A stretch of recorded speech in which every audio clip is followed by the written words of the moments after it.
Baiklah, bismillahirrahmanirrahim. Assalamualaikum warahmatullahi wabarakatuh. Sebelum kita membuka presentasi hari ini, saya akan memperkenalkan diri. Nama saya Nur Muhammad Rayyan sebagai moderator dan pemateri kedua. Selanjutnya ada Mirza, pemateri pertama, dan Novia Claudia, pemateri yang ketiga. Terima kasih. Assalamualaikum warahmatullahi wabarakatuh. Perkenalkan, nama saya Mirza. Saya akan menjelaskan dan motorik anak usia dini. Anak usia dini adalah anak yang masuk pada rentan usia 0 sampai 6 tahun. Masa ini disebut juga dengan masa Golden Age, karena pada masa ini perkembangan anak tumbuh dengan sangat cepat sekali.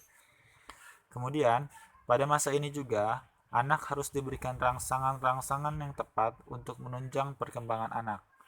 Orang tua, kemudian guru, keluarga, bahkan tetangganya dan teman-temannya harus memberikan contoh serta rangsangan yang tepat agar perkembangan anak bisa berkembang secara optimal. Kemudian, perkembangan fisik. Perkembangan fisik adalah pertumbuhan dan perubahan yang terjadi pada bentuk dan ukuran tubuh seseorang. Hal ini ditandai dengan meningkatnya berat badan, tinggi badan, kemudian lingkar kepala. Pada orang remaja, ini biasanya muncul siklus menstruasi, kemudian tumbuh bulu pada bagian-bagian tertentu, dan lain sebagainya. Pada usia 3 tahun, tubuh, tangan, dan kaki anak itu akan cenderung tumbuh semakin panjang.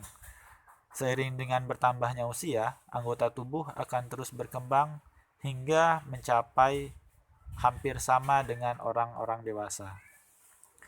Kemudian ada yang dinamakan dengan perkembangan motorik. Perkembangan motorik adalah perkembangan pengendalian gerakan jasmani melalui kegiatan pusat saraf, urat saraf, dan otot yang terkoordinasi. Bedanya perkembangan motorik dengan perkembangan fisik adalah jika perkembangan fisik itu adalah perkembangan atau pertumbuhan bentuk dan ukuran tubuh seseorang. Nah, kalau perkembangan motorik ini adalah gerakannya, teman-teman. Jadi, kalau misalnya bayi itu kan sesudah dilahirkan itu mereka tidak berdaya, tidak mampu bergerak, tidak mampu berlari atau berjalan gitu kan ya. Tapi seiring dengan bertambahnya usia, anak itu sudah mulai mampu merangkak, kemudian berjalan, kemudian hingga seterusnya. Kemudian gerakan motorik itu dibagi menjadi dua, yaitu gerakan motorik kasar dan gerakan motorik halus. Gerakan motorik kasar adalah gerakan tubuh dengan menggunakan otot-otot besar ataupun sebagian besar otot yang ada di dalam tubuh maupun seluruh tubuh seseorang. Nah, sebagai contoh gerakan motorik kasar ini seperti berlari, kemudian menaiki sepeda, kemudian melompat. Itu adalah contoh dari motorik kasar. Nah, seseorang apabila melakukan gerakan-gerakan tersebut, mereka memerlukan otot-otot di dalam tubuh mereka yang besar, teman-teman. Memerlukan otot-otot besar mereka agar mereka mampu melakukan hal itu.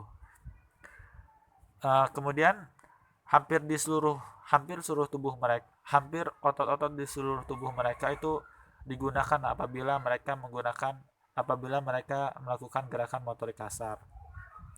Kemudian yang kedua adalah motorik halus. Motorik halus adalah gerakan tubuh yang memerlukan koordinasi tangan dan mata, teman-teman. Contohnya adalah menulis dan menggambar.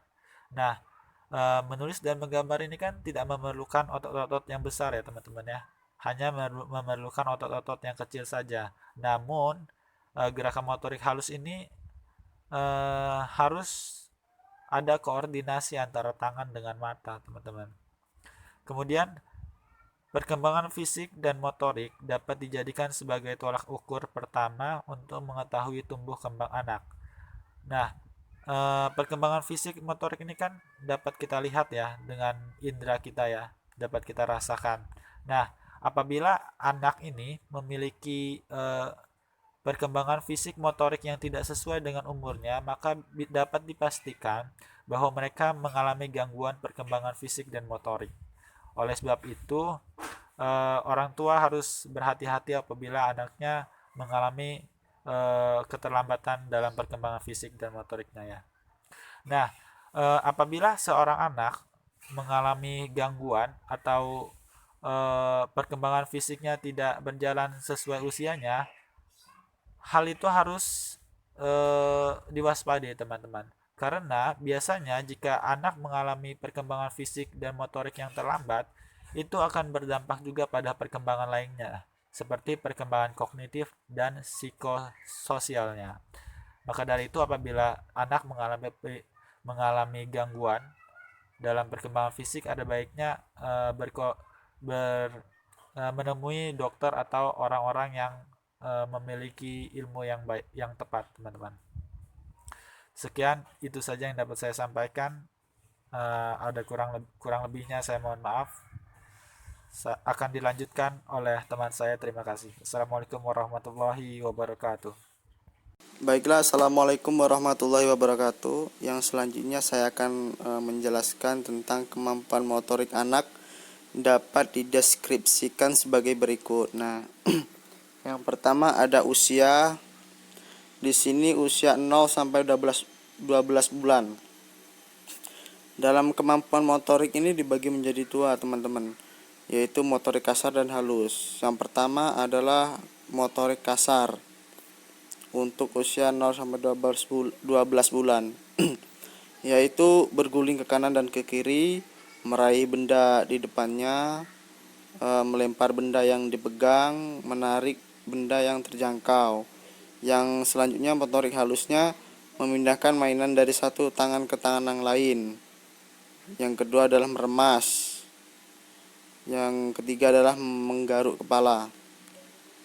Selanjutnya pada usia 12 sampai 24 bulan, motorik kasarnya yaitu berjalan sendiri, melompat di tempat, berjalan mundur beberapa langkah. Yang selanjutnya motorik halus, memegang alat tulis dan membuat coretan, menyobek kertas, membalik halaman buku walaupun tak sempurna. Itu yang 12 sampai 24 bulan. Yang selanjutnya ada 2 sampai 4 tahun. Nah, untuk motorik kasarnya di sini yaitu berlari sambil membawa sesuatu yang ringan, berjalan sambil berjinjit, melompat turun dari ketinggian kurang lebih 20 cm.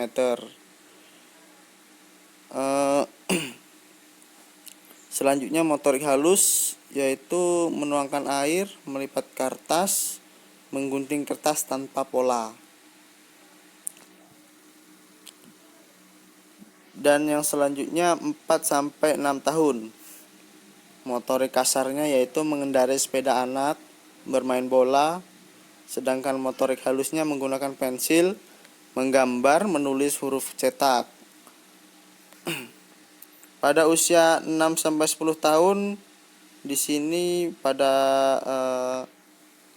motorik kasarnya yaitu mengkombinasikan gerak jalan dan lari.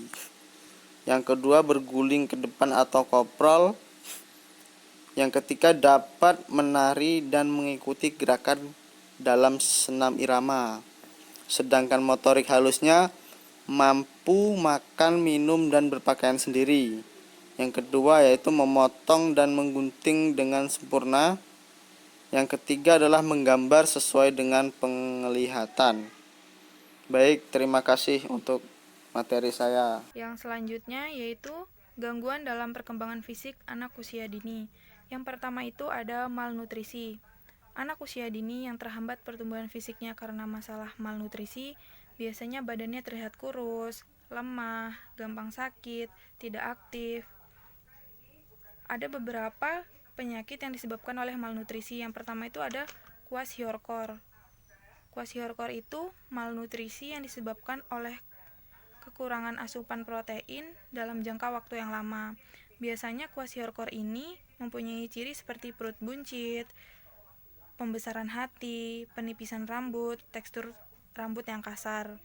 Nah, selanjutnya ada maramus, yaitu malnutrisi yang disebabkan oleh kekurangan asupan protein dan kalori.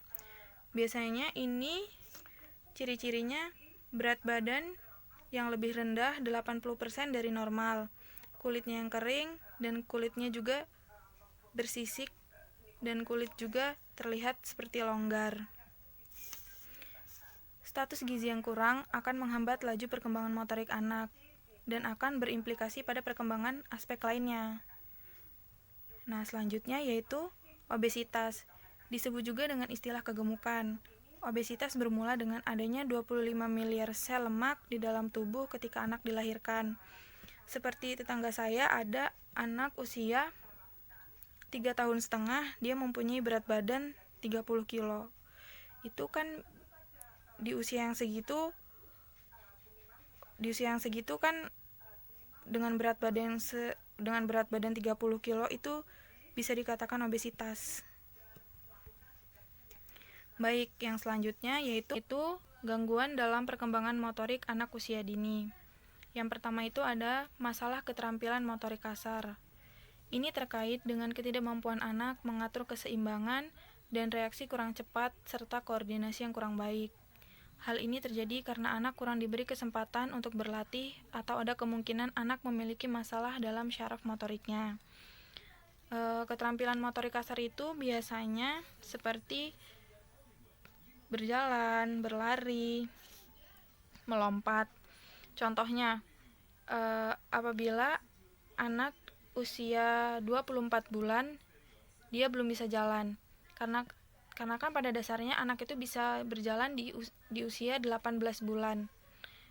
Nah, dia di usia 24 bulan belum bisa berjalan. Itu bisa jadi si anak nggak bisa mengatur keseimbangan tubuhnya, bisa jadi tidak diberi kesempatan untuk berlatih, dan orang tuanya juga nggak ingin melatih anaknya kayak gitu kan. Terus juga bisa jadi si anak ini juga memiliki masalah dalam syaraf motoriknya. Nah, yang kedua yaitu masalah keterampilan motorik halus. Ini terkait dengan kemampuan yang kurang dalam keterampilan motorik halusnya, seperti menggambar, menulis, mewarnai. Contohnya, jika anak usia 4-6 tahun belum bisa menggambar beberapa bentuk yang tergabung dengan baik menjadi suatu bentuk yang lebih bermakna, itu perlu diwaspadai. Terus juga seperti anak usia 4 tahun ke atas mewarnai masih suka keluar garis. Nah, itu bisa jadi masuk ke dalam masalah keterampilan motorik halus. Masalah dalam perkembangan fisik dan motorik menjadi acuan yang penting untuk dipelajari oleh guru maupun orang tua, agar masalah yang terjadi pada anak dapat diketahui sejak dini dan dapat mencari jalan keluarnya, yaitu berupa tindakan yang tepat terhadap masalah perkembangan fisik dan motorik anak usia dini.